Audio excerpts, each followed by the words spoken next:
Esther chapter 4. When Mordecai learned of all that had been done, he tore his clothes, put on sackcloth and ashes, and went out into the city, wailing loudly and bitterly. But he went only as far as the king's gate, because no one clothed in sackcloth was allowed to enter it. In every province to which the edict and order of the king came, there was great mourning among the Jews, with fasting, weeping, and wailing. Many lay in sackcloth and ashes. When Esther's eunuchs and female attendants came and told her about Mordecai, she was in great distress. She sent clothes for him to put on instead of his sackcloth, but he would not accept them. Then Esther summoned Hathach, one of the king's eunuchs assigned to attend her, and ordered him to find out what was troubling Mordecai and why. So Hathach went out to Mordecai in the open square of the city in front of the king's gate. Mordecai told him everything that had happened to him, including the exact amount of money Haman had promised to pay into the royal treasury for the destruction of the Jews. He also gave him a copy of the text of the edict for their annihilation, which had been published in Susa, to show to Esther and to explain it to her, and he told him to instruct her to go into the king's presence to beg for mercy and plead with him for her people.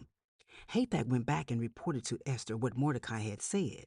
Then she instructed him to say to Mordecai, "All the king's officials and the people of the royal provinces know that for any man or woman who approaches the king in the inner court without being summoned, the king has but one law, that they be put to death, unless the king extends the gold scepter to them and spares their lives. But 30 days have passed since I was called to go to the king." When Esther's words were reported to Mordecai, he sent back this answer: "Do not think that because you are in the king's house, you alone of all the Jews will escape. For if you remain silent at this time, relief and deliverance for the Jews will arise from another place, but you and your father's family will perish. And who knows but that you have come to your royal position for such a time as this?" Then Esther sent this reply to Mordecai: "Go, gather together all the Jews who are in Susa and fast for me. Do not eat or drink for 3 days, night or day. I and my attendants will fast as you do. When this is done, I will go to the king, even though it's against the law. And if I perish, I perish." So Mordecai went away and carried out all of Esther's instructions. Esther chapter 5. On the 3rd day, Esther put on her royal robes and stood in the inner court of the palace in front of the king's hall. The king was sitting on his royal throne in the hall facing the entrance.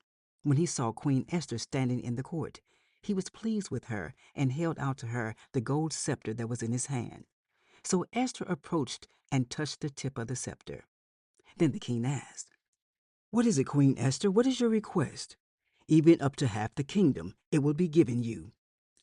"If it pleases the king," replied Esther, "let the king, together with Haman, come today to a banquet I have prepared for him." "Bring Haman at once," the king said, "so that we may do what Esther asked." So the king and Haman went to the banquet Esther had prepared. As they were drinking wine, the king again asked Esther, "Now, what is your petition? It will be given you. And what is your request?"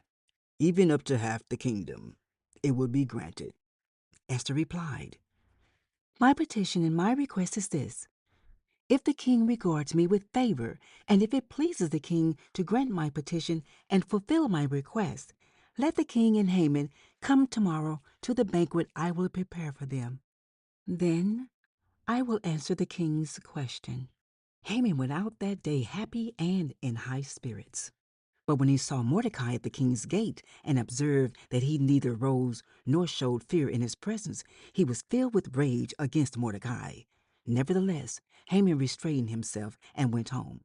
Calling together his friends and Zeresh, his wife, Haman boasted to them about his vast wealth, his many sons, and all the ways the king had honored him and how he had elevated him above the other nobles and officials. "And that's not all," Haman added. "I'm the only person Queen Esther invited to accompany the king to the banquet she gave, and she has invited me along with the king tomorrow." But all this gives me no satisfaction as long as I see that Jew Mordecai sitting at the king's gate." His wife Zeresh and all his friends said to him, "Have a pole set up, reaching to a height of 50 cubits, and ask the king in the morning to have Mordecai impaled on it. Then go with the king to the banquet and enjoy yourself." This suggestion delighted Haman, and he had the poles set up. Esther, chapter 6. That night the king could not sleep, so he ordered the book of the Chronicles, the record of his reign, to be brought in and read to him.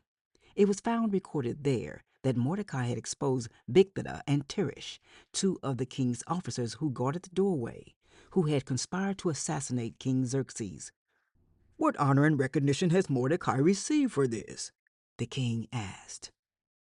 "Nothing has been done for him," his attendants answered. The king said, "Who is in the court?" Now Haman had just entered the outer court of the palace to speak to the king about impaling Mordecai on the pole he had set up for him. His attendants answered, "Haman is standing in the court. Bring him in," the king ordered. When Haman entered, the king asked him, "What should be done for the man the king delights to honor?" Now Haman thought to himself, "Who is there that the king would rather honor than me?" So he answered the king, "For the man the king delights to honor, have them bring a royal robe the king has worn, and a horse the king has ridden, one with a royal crest placed on its head.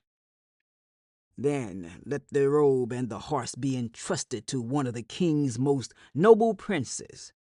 Let them robe the man the king delights to honor and lead him on the horse through the city streets, proclaiming before him, 'This is what is done for the man the king delights to honor.' Go at once," the king commanded Haman. "Get the robe and the horse and do just as you have suggested for Mordecai, the Jew who sits at the king's gate. Do not neglect anything you have recommended." So Haman got the robe and the horse. He robed Mordecai and led him on horseback through the city streets, proclaiming before him, "This is what is done for the man the king delights to honor." Afterward, Mordecai returned to the king's gate, but Haman rushed home with his head covered in grief and told Zeresh his wife and all his friends everything that had happened to him. His advisers and his wife Zeresh said to him, "Since Mordecai, before whom your downfall has started, is of Jewish origin, you cannot stand against him. You will surely come to ruin." While they were still talking with him, the king's eunuchs arrived and hurried Haman away to the banquet Esther had prepared.